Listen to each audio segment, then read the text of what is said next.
de juros compostos, certo? E aí nós vamos fazer esses exemplos de duas maneiras, tá, pessoal? Nós vamos fazer os exemplos usando aqui as nossas regras, tá, pessoal? E é exatamente por isso que eu já coloquei aqui todas as regras do juro composto, vocês podem perceber isso aqui, tudo bem? E nós também vamos fazer esse mesmo exercício com o auxílio da calculadora financeira. Qual é o objetivo aqui? Preparar você para fazer dos dois modos, né? Fazer o exercício de maneira manual e também com auxílio da calculadora, certo? O ideal é que você aprenda a fazer com a calculadora financeira, certo? Porque é isso que você vai vivenciar aí, né, no seu dia a dia, no comércio e tudo mais. E hoje nós temos os aplicativos, né, para os celulares, para os smartphones, onde nós podemos ter uma calculadora financeira, né, a qualquer hora e a qualquer momento, certinho? Muito bem, pessoal, vamos aqui então para o exemplo 1, certinho? O exemplo 1, tá, pessoal, ele diz o seguinte pra gente. Um investidor aplicou, tá, pessoal, olha só, ele aplicou 500 mil reais a juro composto de 2% ao mês, certinho? Quantos reais terá após 5 meses de aplicação? Pessoal, lembrando que como nós estamos falando de juro composto, né, então quer dizer que essa ideia aqui, ó, é sempre no juro composto, certo? Ok? Bom, galera, primeira coisa que a gente tem que fazer, vamos fazer um fluxo de caixa para representar a nossa situação. Lembrando, tá, galera, que todos os nossos exercícios agora, eles devem ter um fluxo de caixa para a gente poder visualizar melhor o que o nosso exercício tá pedindo, certo? Então eu tenho aqui, pessoal, no meu tempo zero, tá, pessoal? Eu tenho aqui o meu PV, certinho? Que é aqui os meus 500 mil reais, certinho? Esse é o meu PV, certo? Bom, pessoal, lá no final do meu prazo, tá? Que são aqui, ó, 5 meses, tá, pessoal? Isso é importante. O final do meu prazo são 5 meses. Eu vou ter ali, então, o meu FV, que é justamente o que eu quero descobrir, né? Percebam que o FV é justamente o que eu quero descobrir, certinho? E no percorrer desse tempo foi aplicado, tá, pessoal, uma taxa de juros, né, de 2% ao mês. Pessoal, percebam que o exercício falou assim, ó, 2% ao mês. Isso aqui já é uma taxa efetiva, tá certo? Se ele trouxesse assim, por exemplo, 2% ao mês, capitalizados, né, bimestralmente, se ele tivesse usado essa linguagem, aí nós estaríamos falando daquela taxa nominal. E aí a gente teria que fazer essa conversão ainda, tudo bem? Pessoal, percebam então, tá, que o nosso tempo, tá, e a nossa taxa, ó, pessoal, o nosso tempo e a nossa taxa, elas estão na mesma unidade de medida. O que isso significa? Significa que eu já posso fazer o meu cálculo, certo? Pessoal, vamos fazer aqui, tá, com auxílio da calculadora financeira, né, de forma da calculadora financeira não, da calculadora manual e usando a regrinha, certinho? Bom, pessoal, eu quero calcular o meu FV. Qual é a regrinha do FV? Pessoal, a regrinha do juro composto no FV é essa daqui, certo? É o FV, certo? Que é igual ao PV que multiplica 1 mais I elevado a N, certinho? Bom, pessoal, eu quero calcular o meu FV, então você vai colocar aqui o 500 mil reais, certo? Você colocar aqui 500 mil reais vezes 1 mais... Qual é a nossa taxa? 2% ao mês, 0,02. É óbvio que nós vamos transformar isso para a forma decimal, exclusivamente decimal. E o nosso N é 5, certo, pessoal? Então o meu FV vai ser igual aqui, galera, 500 mil reais, certo? Vezes 1,02 elevado a 5. Bom, pessoal, a primeira continha que eu tenho que fazer aqui, ó, é essa potência. Então eu vou repetir aqui o meu 500 mil reais, certo? Vezes 1,02 elevado a 5. Buscando o auxílio da nossa calculadora científica, tá, pessoal? Eu vou digitar aqui 1,02. Nos vídeos anteriores eu já expliquei como é que faz essa multiplicação com a calculadora, né? X elevado a y, tá, pessoal? Nós vamos colocar aqui o 5, certinho? Isso vai dar ali pra gente, tá, pessoal? 1,1040, tá, pessoal? Lembrando que eu vou ter que usar aqui, tá, pessoal, o mínimo aqui de 6 casas decimais, tá, pessoal, para poder resolver esses cálculos.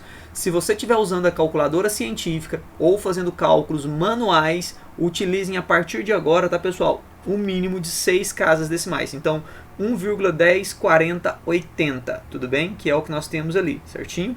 Bom, pessoal, e agora, para finalizar o nosso cálculo, eu vou pegar esse valor e vou multiplicar por 500. Bom, como a minha calculadora já está com esse valor, pessoal, já vou aproveitar e já vou só teclar o vezes e digitar aqui, então, o meu 500 mil, certinho? E aí vai dar lá, pessoal, 552 mil, tá? 552.040 reais, tá, pessoal? E 40 centavos. É assim que se faz o cálculo de maneira manual, tudo bem? E usando a calculadora científica. Bom, galera, vamos ver agora como é que eu posso realizar esse cálculo com o auxílio daquela calculadora financeira, certo? Bom, pessoal, com aquela HP, tá, pessoal, 12C, certinho? Bom, galera, quando a gente vai usar a HP 12C, então, deixa eu buscar aqui a minha calculadora científica. Pessoal, o cálculo agora no juro composto, tá, pessoal, ele pode ser feito todo com a calculadora financeira, certo? E a partir de agora é bom que você, então, trabalhe apenas com a calculadora, né, financeira, porque vai facilitar e muito a nossa vida, tudo bem?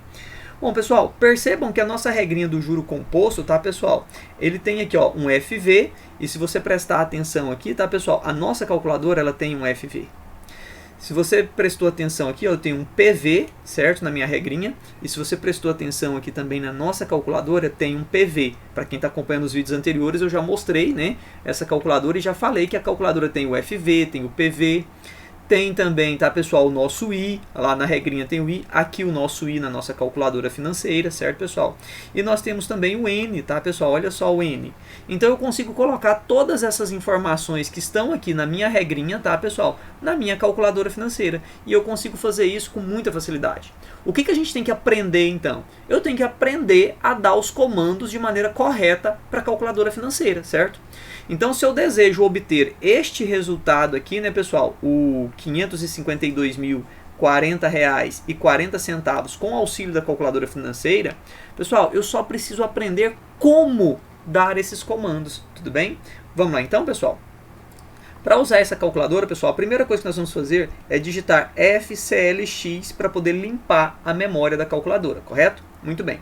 Depois, tá, pessoal, nós vamos digitar aqui, ó, o PV. Eu não tenho 500 mil reais, que é o meu PV? Beleza. Na calculadora financeira, então, pessoal, nós vamos digitar FCLX, certo? Nós vamos digitar o 500 mil reais e depois dos 500 mil reais é que a gente digita o PV, certo? Tudo bem?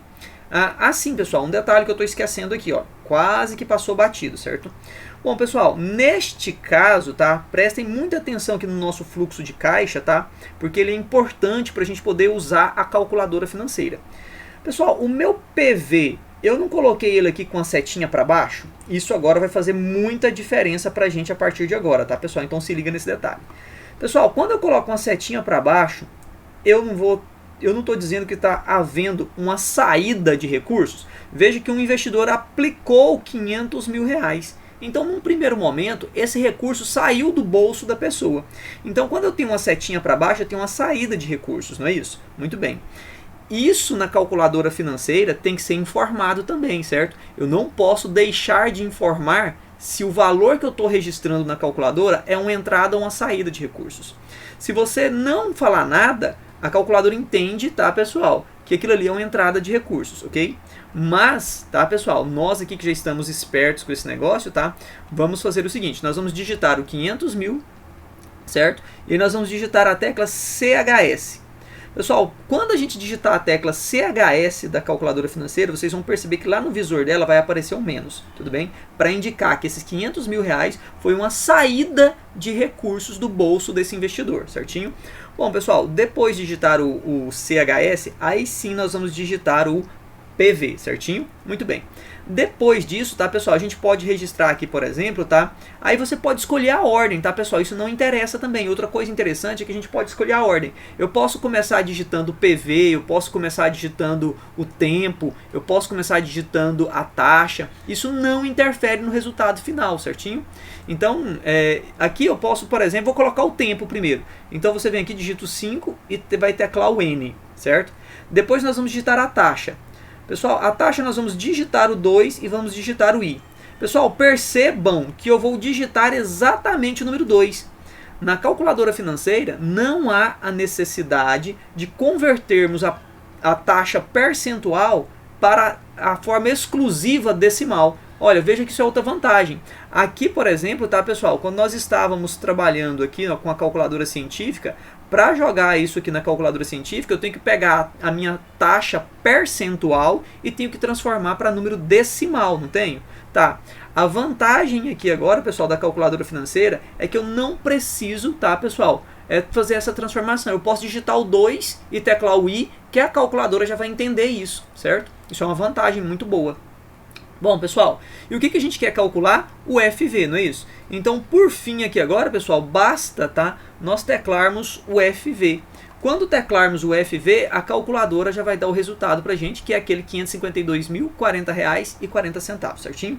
Façamos isso na calculadora. Vamos lá, pessoal, acompanhando aqui então. Eu vou teclar aqui o meu FCLX, certinho? Limpou a memória da calculadora.